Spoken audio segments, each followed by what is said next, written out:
द्वंद्व दो मनुष्य के मध्य होता है, परंतु विजय सदैव एक ही मनुष्य को मिलती है, जबकि समान रूप से दोनों शक्तिशाली होते हैं और दोनों व्यक्ति समान ज्ञान प्राप्त करते हैं, लेकिन सफलता एक को ही मिलती है।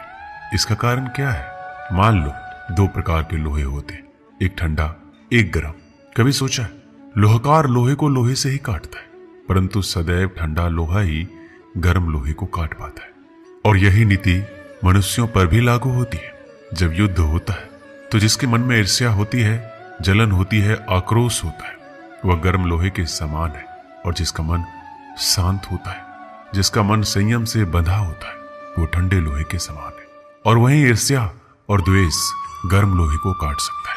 इसलिए यदि जीवन के संग्राम में विजय प्राप्त करनी है तो अपने मन को शांत रखें, क्योंकि गर्म लोहे की भांति ईर्ष्या और क्रोध जैसे भाव को रखने वाला मनुष्य सदैव शांत स्वभाव के मनुष्य के समक्ष निर्बल पड़ जाते हैं। शक्ति ईर्ष्या और क्रोध में नहीं, शांति और संयम में है। आपने कभी न कभी योद्धा को युद्ध की तैयारी करते हुए जरूर देखा होगा। वही युद्ध जो ज्वालामुखी की भांति कभी भी फट सकता है। युद्ध वही जीतता है जो युद्ध में व्यतीत होने वाले समय से अधिक समय युद्ध की तैयारी में लगाता है।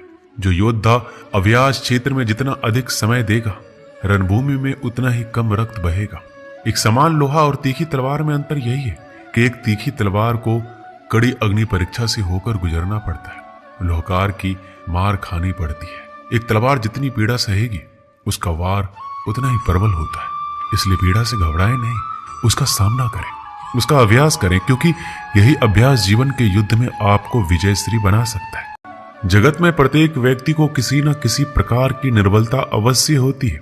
जैसे कोई बहुत तेजी से दौड़ नहीं पाता, तो कोई अधिक भार नहीं उठा पाता, कोई असाध्य रोग से पीड़ित रहता है, तो कोई पढ़े हुए पाठों को स्मरण में नहीं रख पाता। ऐसे अनेकों उदाहरण और भी है। क्या आप किसी ऐसे व्यक्ति को जानते हैं जिसे सब कुछ प्राप्त हो और हम जीवन की उस एक निर्बलता को जीवन का केंद्र मानकर जीते हैं? हृदय में दुख और असंतोष दोनों सदा रहते हैं। निर्बलता मनुष्य को जन्म से अथवा संयोग से प्राप्त होती है, किंतु उस निर्बलता को मनुष्य अपने ही मन की मर्यादा बना लेते हैं। किंतु कुछ व्यक्ति ऐसे भी होते हैं जो अपने पुरुषार्थ और श्रम से उस निर्बलता को पराजित कर देते हैं। क्या भेद है उनमें और अन्य लोगों में? क्या आपने कभी विचार किया है?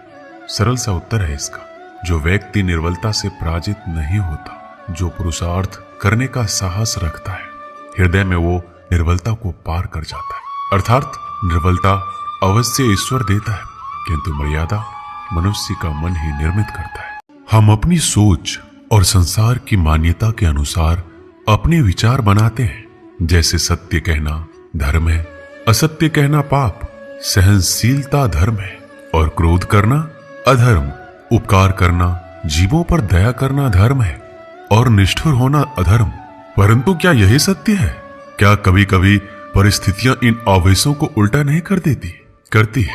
यदि इस संसार में कुछ धर्म है, कुछ पुण्य है, कुछ महान है, तो वह है परिस्थिति के अनुसार चलना।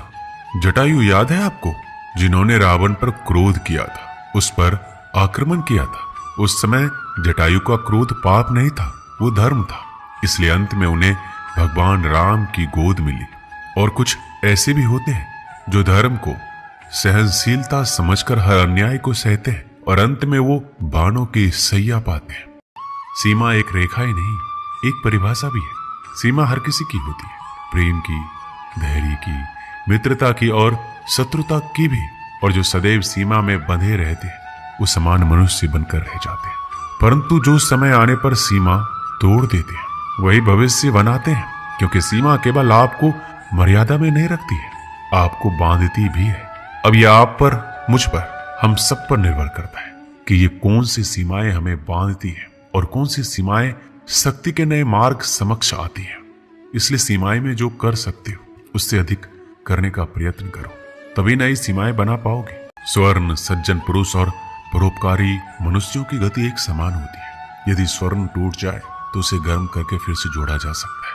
ठीक उसी प्रकार मतभेद होने के पश्चात भी एक सज्जन पुरुष और महान पुरुष फिर से मित्र बन जाते हैं। परंतु दुर्जन, दुष्ट, माटी से बने लोग उस पके हुए मटके के समान होते हैं कि एक बार उसमें दरार आ जाए तो स्वयं ही स्वयं का सर्वनाश कर लेते हैं। इसलिए मित्रता केवल सज्जनों से ही करें ताकि मतभेद ना हो।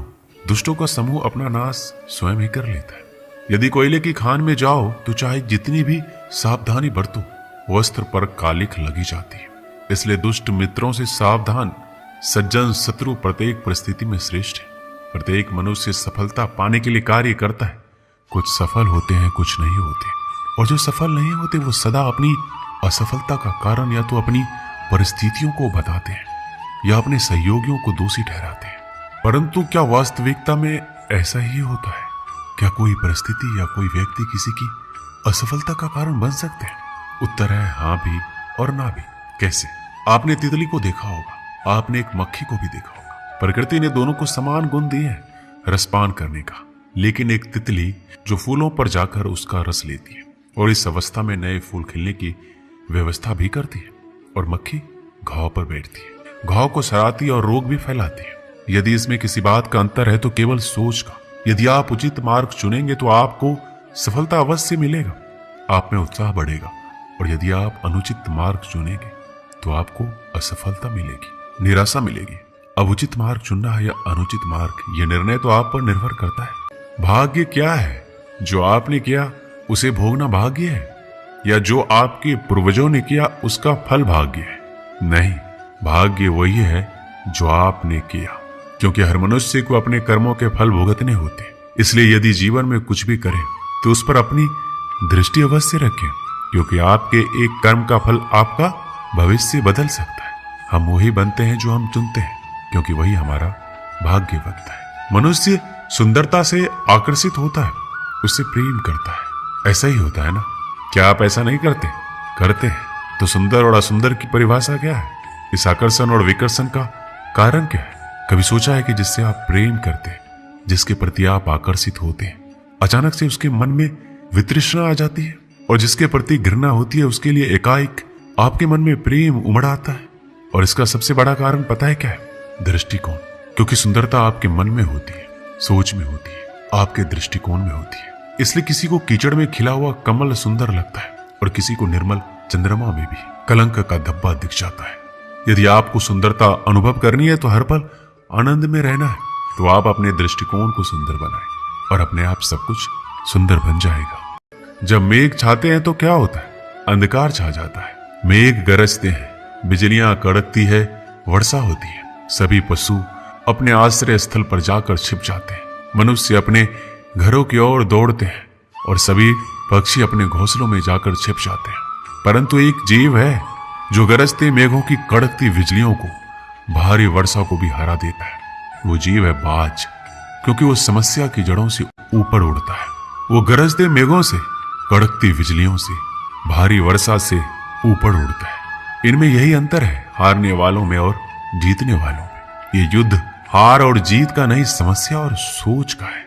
यदि आपने सोच को छोटी रखी तो समस्या बड़ी हो जाएगी, और यदि आपने सोच को बड़ी रखी तो समस्या छोटी। यदि कोई पशु या व्यक्ति अकारण आक्रमण करके किसी निर्दोष के प्राण लेने की चेष्टा करे तो उसके रक्षा हेतु उसका वध कर देना पाप नहीं, समय की मांग है, क्योंकि आक्रमण भी आत्मरक्षण ही है। यदि किसी दुष्ट की सहायता करने से सामान्य मनुष्य को कष्ट पहुंचे, पीड़ा पहुंचे, तो उसे सहायता ना देना ही धर्म है।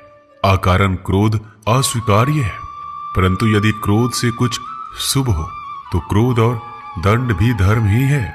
संसार का सबसे बड़ा पाप क्या है? संसार का सबसे बड़ा पाप है किसी निर्बल को सताना, और संसार का सबसे बड़ा दंड भी उस निर्बल के मुख से निकली हाय है।